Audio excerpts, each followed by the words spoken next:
Hello students, in the last class we were discussing distance. What is distance? Distance क्या होता है? It is the length of the path traveled by a body. किसी भी body के द्वारा तय किए गए पाथ की लंबाई डिस्टेंस होती है।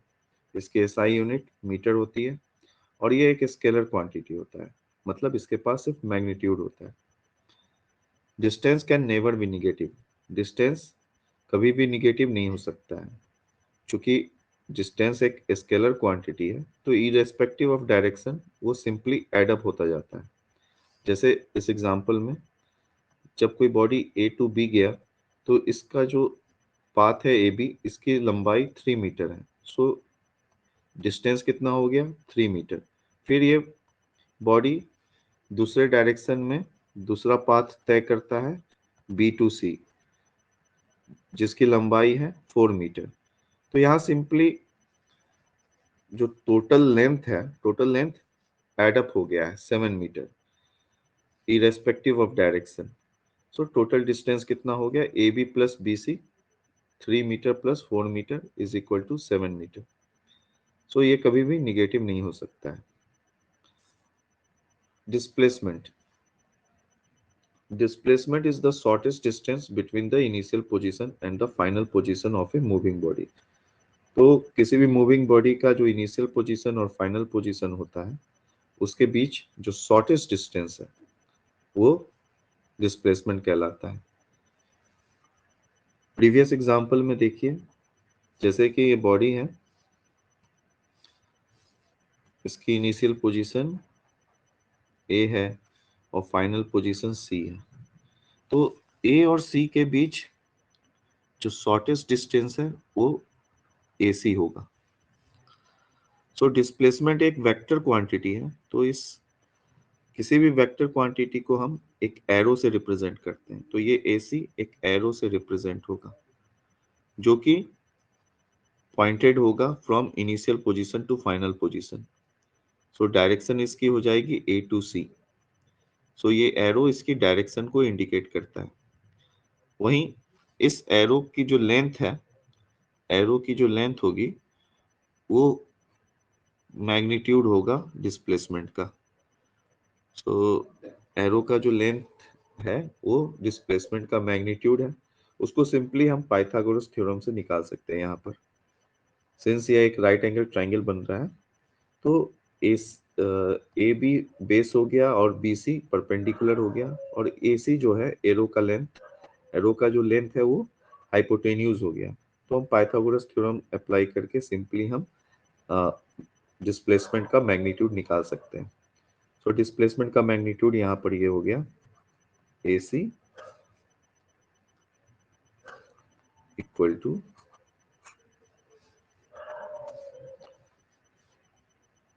3 square plus 4 square which is 9 plus 16 which is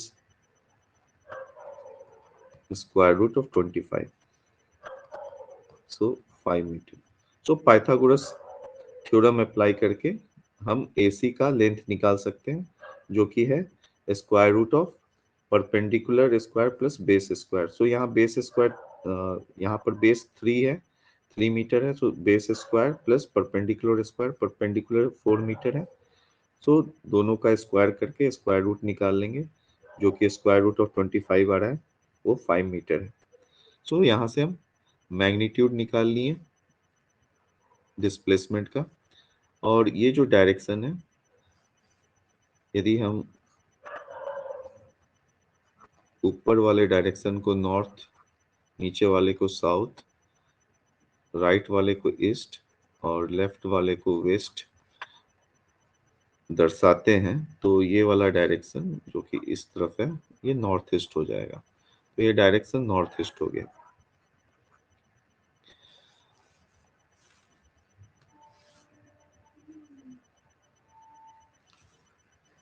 सो हमने देखा length of the arrow magnitude को रिप्रेजेंट करता है।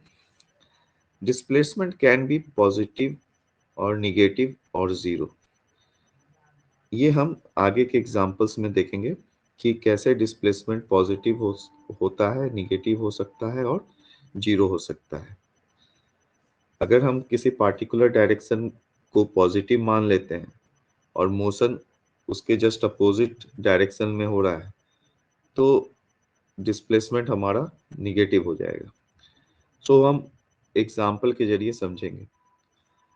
एक और बात, डिस्प्लेसमेंट का मैग्नीट्यूड जो होता है, magnitude of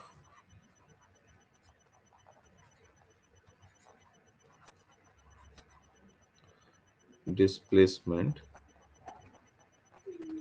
is always less than equal to distance. That means displacement का मैग्नीट्यूड डिस्टेंस से कभी भी बड़ा नहीं हो सकता है, वो हमेशा या तो छोटा होगा या बराबर होगा। ये हम आगे एग्जाम्पल के जरिए समझेंगे।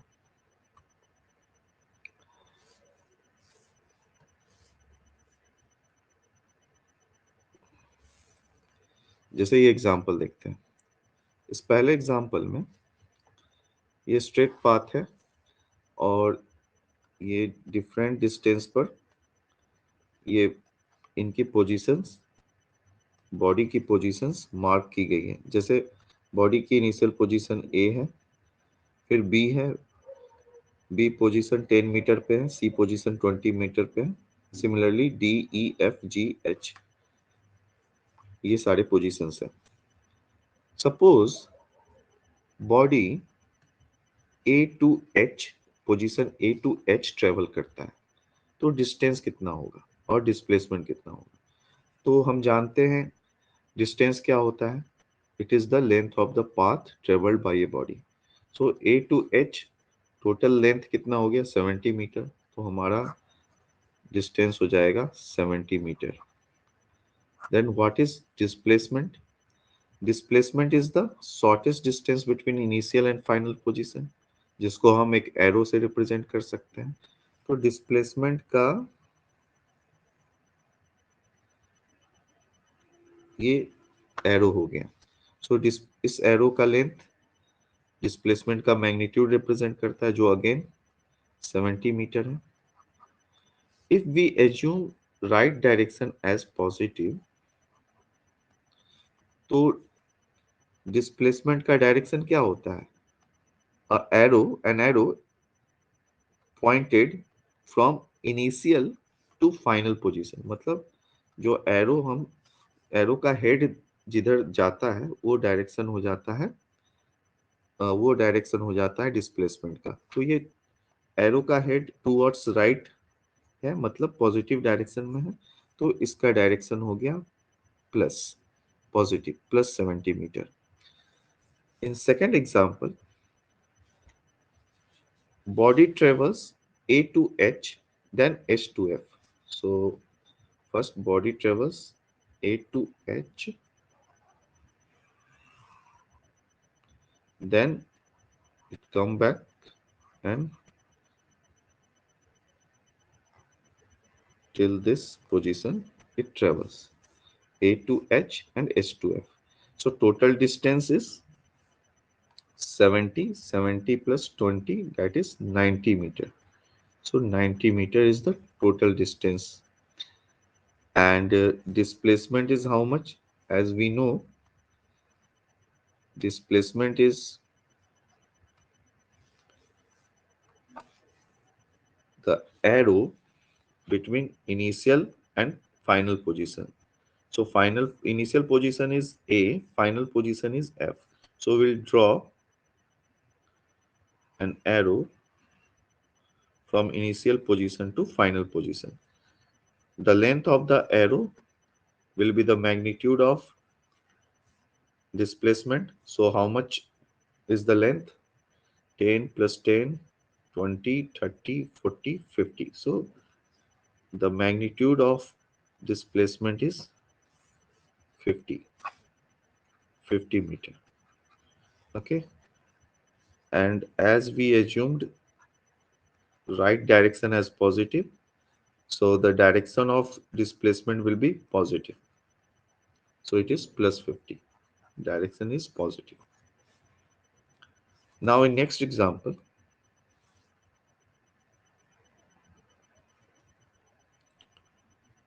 next example, body travels from C to F and then again F to C. So body travels C to F and come back to C. Okay. So how much distance it travels? तो ये distance कितना cover करता है?